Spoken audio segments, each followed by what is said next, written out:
So why are students so bored at school? Well, it's because their teachers are bored too.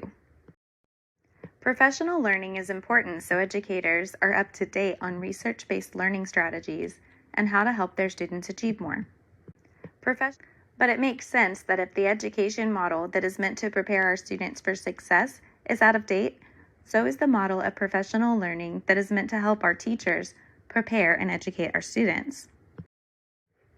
So obviously, this equals this. So how can we make sure that professional learning for educators is meaningful and effective in improving student learning? The Center for Public Education published a paper whose aim is to provide a research-based answer to how districts can structure professional development so that teachers change their teaching practices, leading to students learning more. Through their research, they have found 5 principles to follow that will lead to effective professional learning. The first principle, the duration of professional learning must be significant and ongoing to allow time for teachers to learn a new strategy and grapple with the implementation problem. This can be compared to how we practice other things to become better at them, such as sports and music.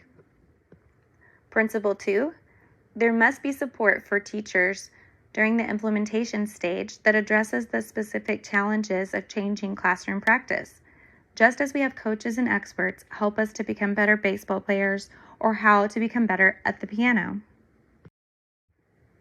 Principle 3, teachers' initial exposure to a concept should not be passive, but rather should engage teachers through varied approaches so they can participate actively in making sense of a new practice. Just as we know students learn best through active learning and a constructivist approach, teachers learn best that way too. Principle 4, modeling. Modeling has been found to be highly effective in helping teachers understand a new practice. Educators do this in their classroom when helping students learn new things, and it's logical to assume that when teaching an educator something new, the same need for modeling would apply. And finally, Principle 5.